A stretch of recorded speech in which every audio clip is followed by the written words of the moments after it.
yang kufur juga. Jika salah satunya penyebab han selamat iman di saat tawa kepada Allah adalah kita memudahkan dengan sembahyang 5 waktu. Dalam arti kata kita sembahyang yang membuah wadenya tinggal. Kadangkala tinggalnya lewat tapun itu wadai kata membah di atu, ataupun kadangkala bah lagi sehingga wadai sembahyang itu biar daripada luar wadai. Dan sembahyangnya tetapi adalah kadangkala yang di luar wadai. Kami sembahyang di luar wadai. Itu merupakan bahaya. Bahaya jika adalah jid kepada salah satu dipegang khawatir binasa iman di saat tawa kepada Allah.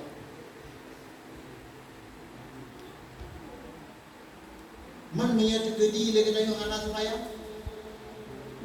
Lehu anak karena sibuk dengan buatnya anak sudah cerdali. Nyoduk na tak sembahyang, tetapi kadangkala sembahyang kita lehu di dua bahasa. Tak ada yang bahaya. Bahaya ini adalah jid kebinasa iman di saat tawa kepada Allah. Menyegedanya manusia yang binasa iman adalah anak melumpur dalam syurga, kekal dalam neraka abadan abadi ma'illah. Andai kata legenda selamat iman di saat tawa kepada Allah, walaupun ibadat, walaupun maksiat yang kita kerja, yang namun adalah akhirnya setelah oleh Allah Subhanahu wa taala akhirnya masuk ke dalam syurga. Yang sebab yang pertama. Yang kedua adalah gara-gara lebihnya sering perbuatan yang mabuk. Ibadatnya, sembahyangnya, tetapi lebihnya berkekalan di dalam keadaan mabuk. Baik pun mabuk sabu-sabu, mabuk ganja dan mabuk lain sebagainya. Pokoknya yang namanya mabuk. Yang jid bahaya sih. Bisa tahu kepada Allah. Dikhawatirkan oleh kita selamat iman. Yang kedua adalah merupakan kita meninggal daripada berbakti terhadap keluarga manusia. Sebab kita biasa di masa ukut-ukut kita adalah kasih sayang kita terhadap manusia melebihi kadang-kadang daripada orang yang lain.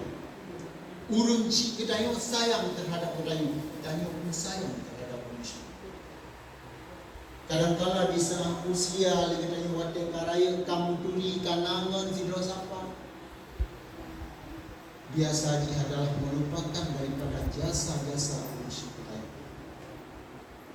Pada reda Allah lewat reda dua manusia kita. Murka Allah lewat daripada durhaka terhadap manusia kita. Maka waktu kita baca lewat sejarah-sejarah urang yang awal, urang-urang termasuk adalah yang berbakti terhadap manusia. Waktu kita baca lewat kisah Wis Al-Qarni. Wis merupakan adalah sidro manusia yang dipandang oleh orang-orang hina. Pada pandangan manusia hina. Wis Al-Qarni merupakan pada pandangan manusia hina. Sebab buat si ura-ura pengemala kami. Jadi waktu itu lewat hina. Tetapi gelapnya adalah di dalam kehidupan takdim kepada manusia adalah 100%. Jadi Rasulullah pernah berpegang Apabila gata singa merumpak wahai Umar, wahai Ali, yang bernama dengan Uwais Al-Qarni, gata telah ke doa pak beliau, sehingga Umat nyupre kedatangan Uwais Al-Qarni ke negeri Madinah. Watebang merumpak langsung diingat kata-kata Rasulullah waktu sebelum Rasulullah wafat. Dipegang oleh Rasul yang merumpak yang bernama pemuda Uwais Al-Qarni yang berasal dari negeri Yaman. Gata telah ke doa pak pemuda tersebut. Maka waktu merumpak oleh Sayyidina Umar setelah wafat Rasulullah, langsung doa ni laki pak. Dia doa kepada Sayyidina Ali dan Umar Bujroh di depannya. Duk peti sahabat gelake doa, dia doa drog Bujroh pak wasalkan. Katanya tengok pakan sampai merumpak kelebihan yang lain. Karena Uwais merupakan adalah orang yang takdim kepada manusia. Bakal lewat sejarah adalah gaknya pengembala kambing dan unta dan beting kuah unta ubud sampai unta yang karaya ikut lego pada beting kuah yang juga ada yang ulang yang hilang, ulang yang nawarah beting kuah unta. Tetapi dia nak tujuan pribadi. Tujuan dia adalah beting kuah unta yang dari ubud hanat rasa raya unta yang dalam tinggal yang batik gemeng. Tetapi yang tujuan yang turun sedikit untuk bertimpu dengan mai ke Mekah, untuk dengan mai yang tawaf. Tapi akhirnya yang kena pegang lewat takdim yang kepada manusia, termasuk yang manusia yang beragung di langit dan hingga di bumi. Maka selanjutnya adalah mengikuti sesama orang Islam yang dapat pun membinasakan bisa tahu kepada Allah. Maka yang menjadi kesimpulan selaku nasihat singkat di Ba'uro yang berbahagia di dalam gedayut tamu hidup yang singkatnya, Allah yang diberikan kehidupan kepada gedayut sementara, maka kehidupan sementaranya adalah baik kita yang lupakan kepada wujud akhirat yang kekal dan abadi.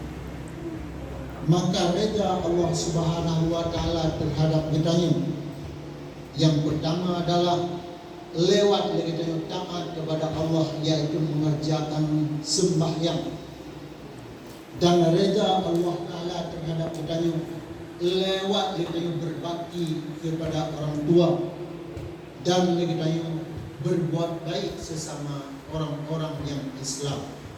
Dengan reda Allah Subhanahu wa taala lewat kebaikan kita yang mudah-mudahan oleh Allah Subhanahu wa taala di saat kita yang tahu kepada Allah juga tempat Allah Subhanahu wa taala kita yang Bandung bak tempat yang mulia yakni di dalam surga Jannatul Na'im. Jadi hanya sekian selaku nasihat singkat daripada ulun tuan. Pandangan kekurangan, kejanggalan daripada ulun tuan di sini pun lelaki maaf.